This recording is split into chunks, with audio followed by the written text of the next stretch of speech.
होता है बंदे जी जरूरत करना। बंदे जी मैंने एक प्रश्न पूछा था श्रीलंकन मॉन्क से कि हम जब भारत में पूजा करते हैं, जब ये अष्टमी को सद्या पूर्णिमा होती है, तो पूजा के टाइम पे कैंडल्स, अगरबत्ती जो है, जैसे स्टिक्स और फूल, ये हम रखते हैं। इसके अलावा मैंने हम यहाँ पे ना छोटे बाउल में पानी रखते हैं, तो उन्होंने बोला था कि बाउल में नहीं, 6 इंचेस का जो बड़ा बाउल होता है उसमें पानी रखना चाहिए। तो क्या आप प्लीज इसे विस्तार से थोड़ा बता सकते हैं? बाउल में पानी रखना चाहिए कि नहीं रखना चाहिए? बाउल में रखना चाहिए ऐसे उन्होंने बताया था, तो मुझे वो समझ में नहीं आया, तो क्या प्लीज आप बता सकते हैं इसे? हाँ, पानी रखने का ना। तो हाँ हाँ। अच्छा, तो देखो रख सकते हैं। आ, जैसे आ, ये क्या है, पानी रखने की जो परंपरा है, दरअसल भगवान बुद्ध के समय से है। जैसे हम देखते हैं कि वैशाली में एक बार अकाल पड़ा था, तो उस समय में लोगों ने रिक्वेस्ट की थी, भगवान बुद्ध को निमंत्रित किया था कि हमारे यहाँ अकाल आ गया, तो आप यहाँ पे आइए। तब भगवान वहां पे आए, तो वहां पे भगवान बुद्ध ने अकाल को देखा, और उस समय में आनंद स्थविर को भिक्षा पात्र, अपना भिक्षा पात्र दिया, उसमें पानी भर के दिया, और आनंद स्थविर को रतन सूत्र का उपदेश दिया। है ना, जो हम बोलते हैं रतन सूत्र का उपदेश दिया, यानी द्रव्यदान समाधन है। तो उस सूत्र का आनंद स्थविर को बोला कि ये सूत्र का चांट करते करते वो जो भिक्षा पात्र में से पानी जो है पूरे वैशाली नगर में ऐसे छिड़क, है ना। तो वो जो आनंद स्थविर जो है भिक्षा पात्र लिए रतन सूत्र का जाप किए, पूरे वैशाली को पानी में से छिड़कते जा रहे थे। तो जैसे जैसे वो पानी छिड़कते जा रहे थे, वो उस समय में पूरा आकाश भर गया, बादलों से भर गया, और वहां पे वर्षा आनी शुरू हो। तो रतन सत्य का जाट चैंटिंग इसे, जब समझो सूखा पड़ जाए, काल पड़ जाए, पानी नहीं हो, या फिर क्या बोलते हैं उसको, विपरीत मौसम के विपरीत मौसम तैयार हो जाए, तो उस समय में अगर रतन सत्य का चैंट करे, तो मौसम एकदम व्यवस्थित हो जाता है, देवता लोग प्रसन्न हो जाते हैं, ऐसे माना जाता है। तो ये जो परंपरा है वहां से चालू हो गई। फिर श्रीलंका में भी पानी रखने लगे बाउल में, और ये परित्राण करने की परंपरा वहां से शुरू हो गई। फिर ऐसा माना जाता है कि श्रीलंका में भी बहुत बार अटकन पड़ गया था उस समय में, तो उस समय में भी पूरा आनंद स्थविर की ऐसे स्टैचू बना के, मूर्ति बना के वो लोग यात्रा करने लगे, और रतन सूत्र में चैंटिंग करते करते वो पानी जो है पूरे शहर में छिड़कने लगे। तो उसके बाद फिर वर्षा वहां पे हो गई थी। तो ऐसा माना जाता है कि लोगों में, श्रीलंका के लोगों में श्रद्धा उत्पन्न हो गई कि सच में बुद्ध की वाणी में क्या है, बल है। और इसी वो करते करते क्या बोलते थे, परित्राण में उनसे प्राप्त किया, परित्राण का प्राप्त किया। और फिर पूजा के स्टार्ट में पानी रखने लगे। अगर आपत्ति विपत्ति आती है तो वो पानी को से छिड़कते हैं, या फिर बहुत सारे लोग पानी को पी भी लेते हैं। तो उनका मानना है कि ये हमें जान सकती है, या फिर देवता लोग हमारी सहायता करते हैं, तो इसीलिए वहाँ पे मौजूद खाने लगते हैं कि अगर कोई आपत्ति विपत्ति आती है तो उस परिस्थिति के पानी से वो दूर हो जाती है। तो ऐसा माना जाता है। वंदना भी बनते जी। बनते जी, आज मैंने उपोषण लिया है, और अष्टसिल सुबह लिया था भंते जी से। मैं भंते जी स्कूल से आज जब लौट रही थी, गाड़ी से आ रही थी भंते जी, तो जैसे स्कूल से निकली, थोड़ी देर दूरी पे ऐसा एक सांप आया। वो थोड़ा सा दूर ही था भंते जी, वो लौट गया, तो वो बच गया। फिर उससे थोड़ा आगे और आई भंते जी मैं, तो एकदम से एक सांप फिर से ऐसा गाड़ी के पास नीचे आ गया। तो मुझे ऐसा लगा कि जैसे वो दब तो नहीं गया मेरे टायर से, तो थोड़ा आगे जाके मैंने पीछे उसको पलट के देखा भंते जी, तो वो धीरे धीरे धीरे मतलब जा रहा था। तो मुझे तब से ऐसा लग रहा है कहीं उसको चोट तो नहीं लग गई होगी। और फिर थोड़ा मैं और आगे गई ना बंटी जी, तो सामने से, गाड़ी के सामने से एक नेवला गया मेरे, तो वो तो सुरक्षित ही गया। बट वो जो सेकंड बार में हुआ, तो वो घटना से मुझे ऐसा लग रहा है जैसे उसको चोट लगी होगी, तो मुझे अच्छा नहीं लग रहा बंटी जी, दुख से लग रहा है कि आज मैंने शील लिया था और कहीं टूट तो नहीं गया सील, या उसको कोई कष्ट तो नहीं हुआ, वही बात मन में आ रही। ठीक है।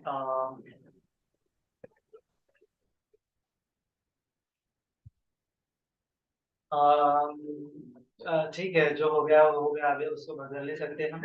तो उसके लिए हमें मैत्री भावना करना है ना।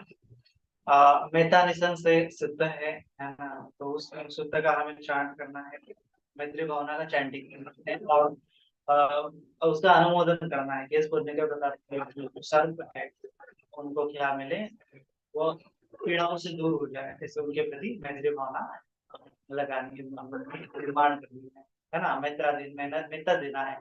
जब जब भी कोई हमें शत्रु परेशान करने लगा है तो उस शत्रु को हमें मैत्री ही देना है ना। तो मैत्री देने के पहले थोड़ा सा शुद्ध का चैंटिंग वाइंटिंग कर लेना है ना। जो अच्छे करनी में शुद्ध है, मेहता से शुद्ध है ना। इन शुद्ध का चैंट करने से उसके बाद खंड परित वगैरह है। खंड परित भी अच्छा है कि जो संरक्षण हमारा करता है। तो इस शुद्ध का चैंटिंग करने से हमारा संरक्षण भी हो जाता है।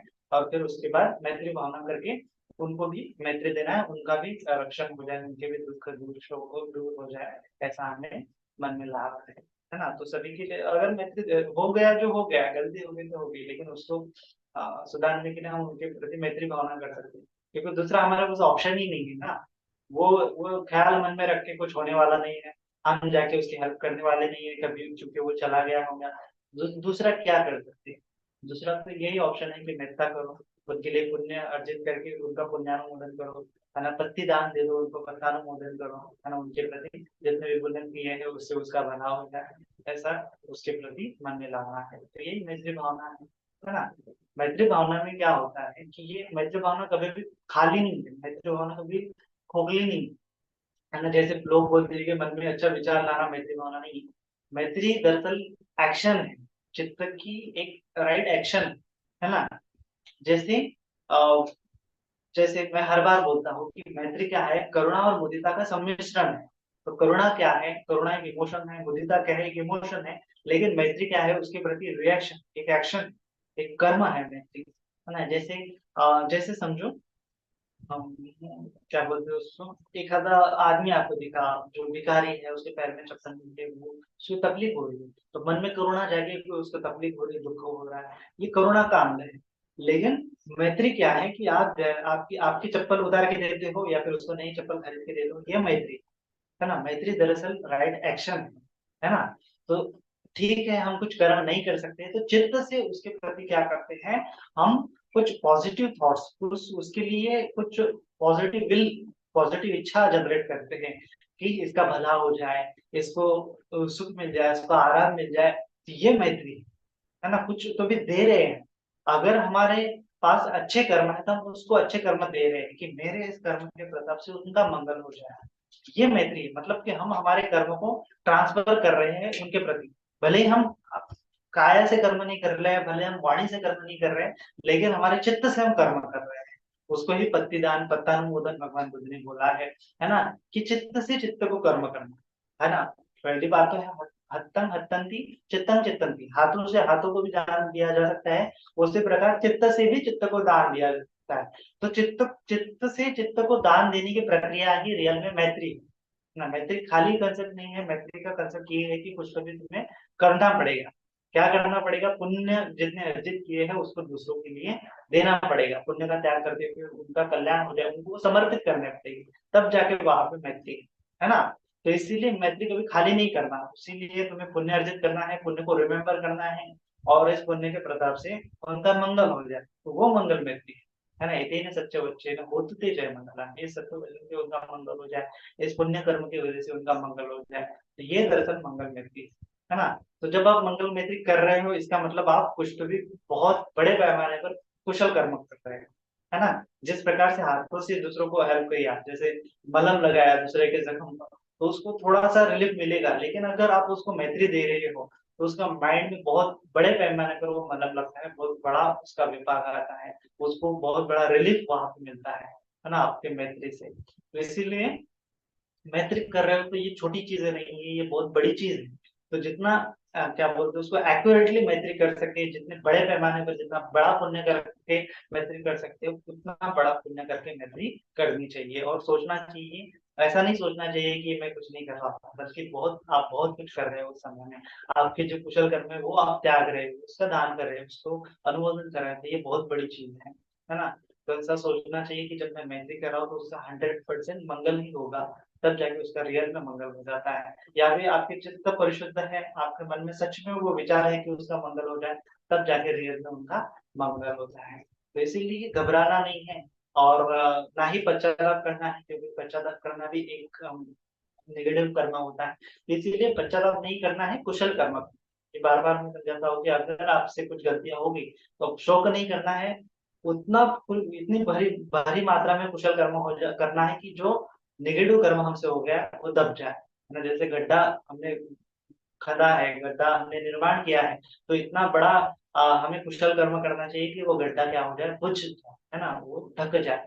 तो कुशल कर्मों से ढकना चाहिए, ऐसा भगवान भी बोलते हैं ना कि धर्मपद में बोलते हैं कि जो एक पूर्वज से किए हुए अकुशल कर्मों को बाद में किए हुए कुशल कर्मों से ढकता है, वो इस जगत में इस जगत को ऐसे ही रोशन करता है जैसे बादल पूर्णिमा के दिन बादलों से निकला हुआ चांद इस जगत को रोशन करता है।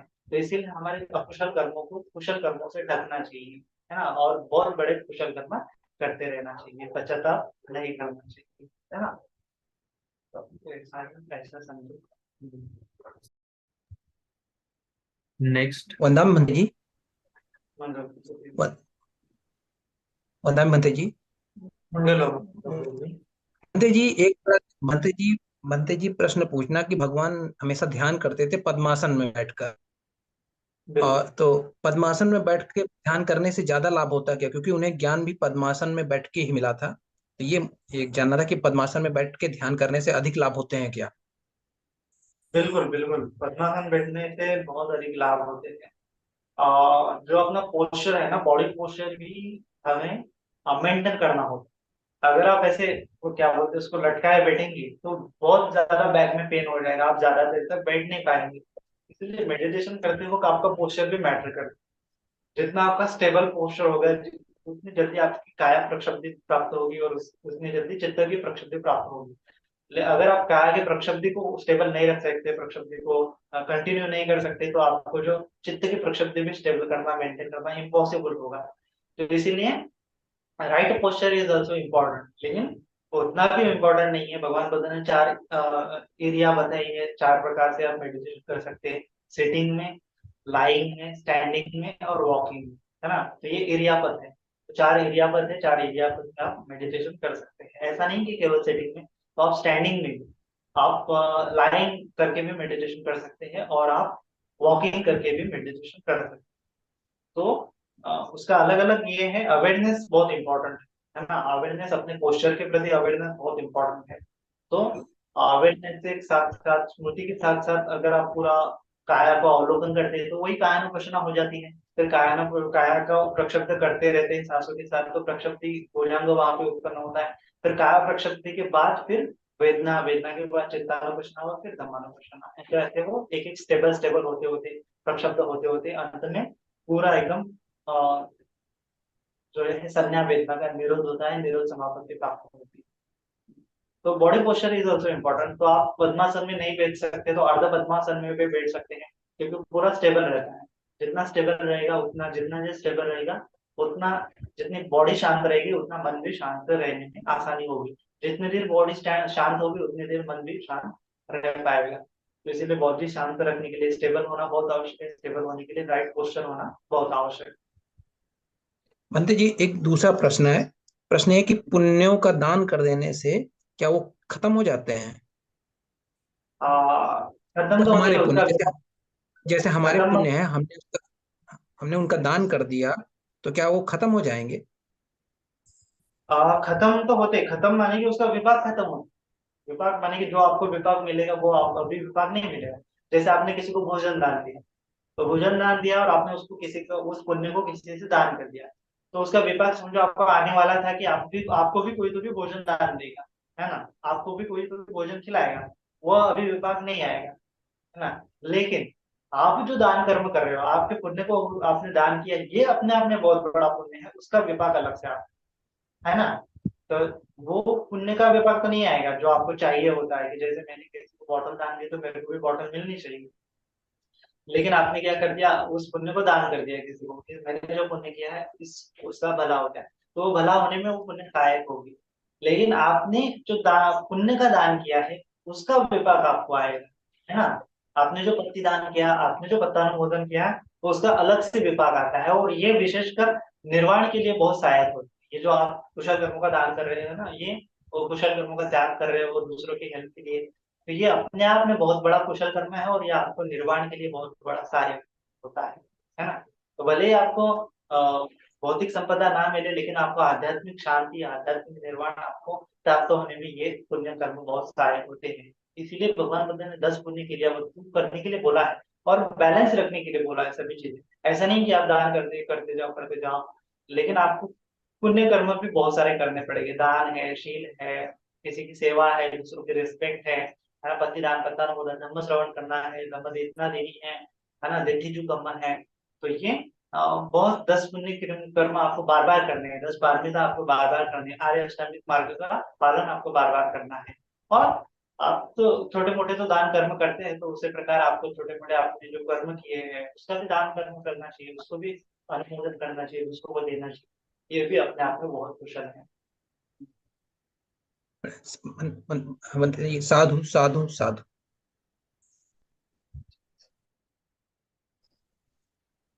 तो वंदामी भंते जी। भंते जी, मेरा पहला प्रश्न था कि बुद्धत्व प्राप्ति के ये जो 7 सप्ताह है जो भगवान ने बिताए, उनका उल्लेख किस सूत्र में आता है? हाँ, उसका उल्लेख शुरुआत की इसमें आता है, जो उर्मिला वग्गा है ना, मेरे ख्याल से, मतलब कहाँ पढ़ा मेरे को याद नहीं आ रहा है, लेकिन विनय पिटक में होता है, विनय पिटक में हो सकता है कि जहाँ पे भगवान बुद्ध के पूरा स्टेप बाय स्टेप वर्णन आया है कि किस प्रकार से उन्होंने ओरुवेला वन में बहुत सारा तपश्चर्या की, 6 साल तक अलग अलग प्रकार से तपश्चर्या की, फिर बोधि ऋषि ने उनको ज्ञान प्राप्त हो गया। फिर वहां पे वो आता है पूरा कि 7 सप्ताह कैसे बिताए हैं, तो उर्वेला वर्ग करके मेरे ख्याल से विनय पिटक में है, तो वहां पे वो आपको मिल सकता है। ठीक है बंटी जी। और एक सवाल था कि ये जो तपस्वी और भल्लिक थे, तो उन भगवान ने तो उन्हें धम्मदेशना दी थी, लेकिन क्या वो श्रोतापन्न या मार्गस्थ नहीं बने थे? पता नहीं, शायद से वो उत्पन्न हुए थे, और उनकी इंटरेस्टिंग कहानी ऐसी है कि तपस्वी बल्लिक फिर कुछ सालों बाद आते हैं, तो वो देखते हैं कि भगवान बुद्ध का बहुत बड़ा नाम हो गया है, भगवान बुद्ध बहुत फेमस हो गए, तो वो जानते हैं कि इन्होंने तो हमें दीक्षा दी थी, तो वो फिर भिक्षु बनने के लिए आते हैं। और कहा जाता है कि वो ये जो अपना गांधार का प्रदेश है ना, पाकिस्तान का, वहाँ का, वहां से वो व्यापारिक करते थे, और अपना आसाम, त्रिपुरा, आसाम, उस प्रदेश में, नॉर्थ ईस्ट के एरिया में, तो वो वहां से व्यापार करते थे, तो वो कुछ सब कुछ छोड़ छाड़ के फिर भिक्षु बन गए थे, और भिक्षु बनने के बाद वो अरंत हो गए थे, है ना। और इसी प्रदेश में उन्होंने, वो जो गांधार का प्रदेश है, वहां पे जाके उन्होंने धर्म का प्रचार प्रसार किया, तो वो अरंत हो गए थे लास्ट में।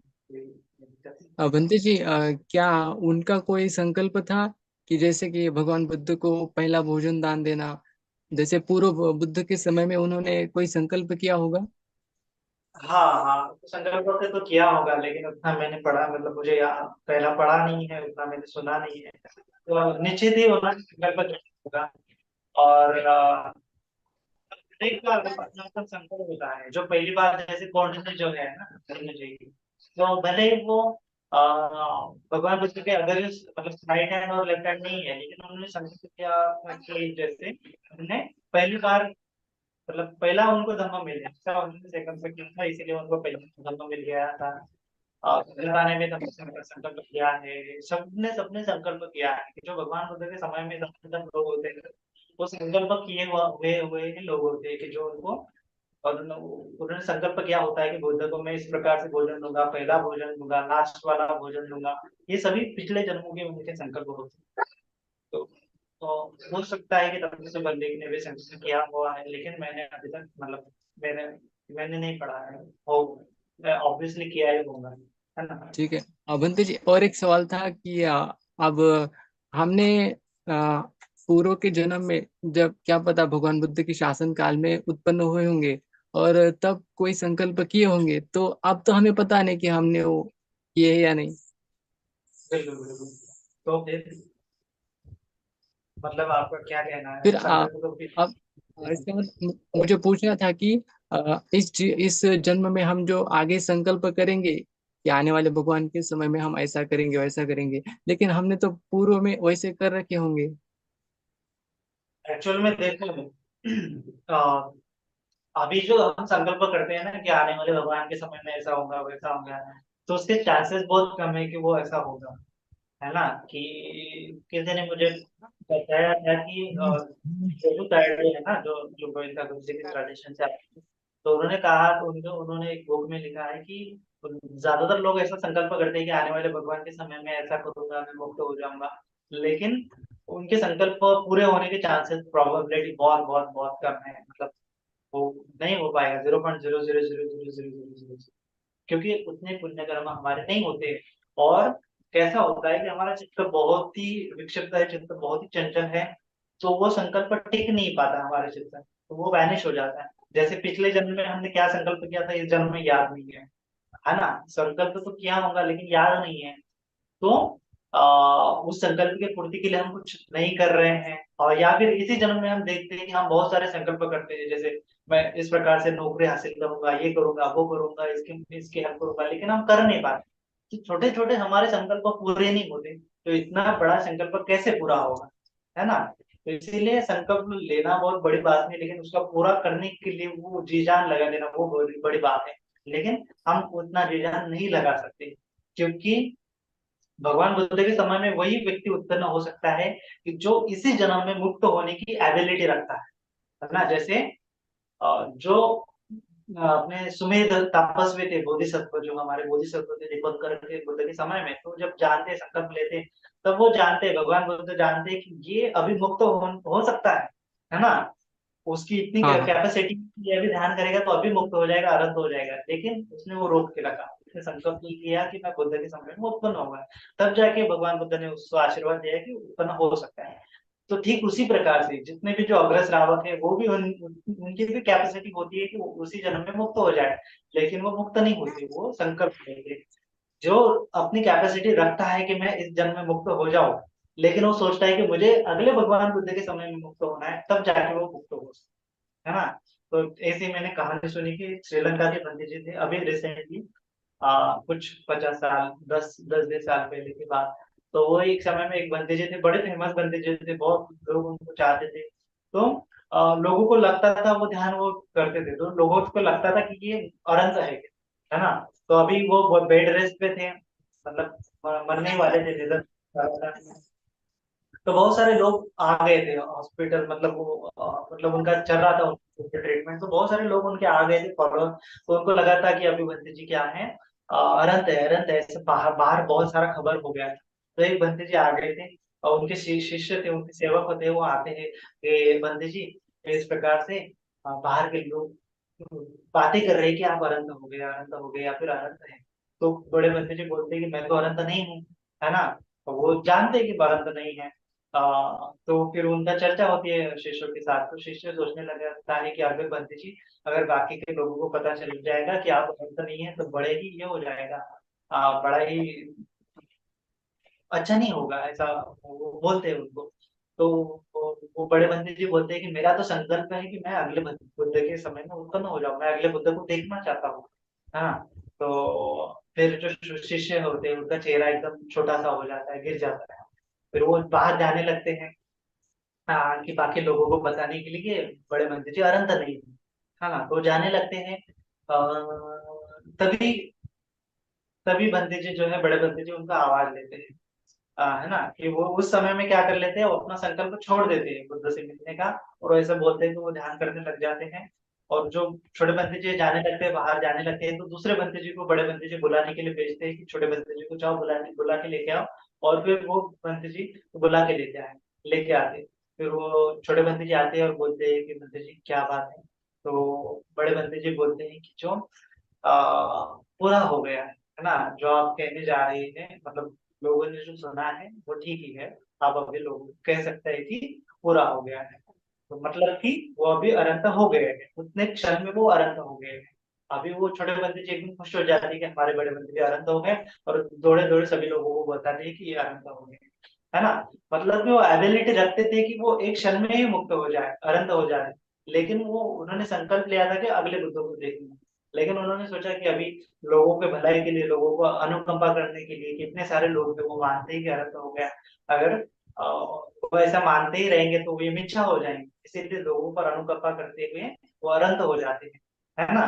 तो इसीलिए जो व्यक्ति कैपेसिटी रखता है कि इसी जीवन में मुक्त हो जाओ, वही सही मायने में अगले वाले आने वाले बुद्ध के समय में उत्पन्न हो सकता है ना। दूसरा कोई भी उत्पन्न नहीं हो सकता है। इसलिए बुद्ध के समय में उत्पन्न होना चाहते हो तो इसी जन्म में इतने एफर्ट्स करो कि मुक्त हो जाए, है ना। तो इस प्रकार से होता है, छोटे मोटे संकल्प कभी पूरे नहीं होते हैं।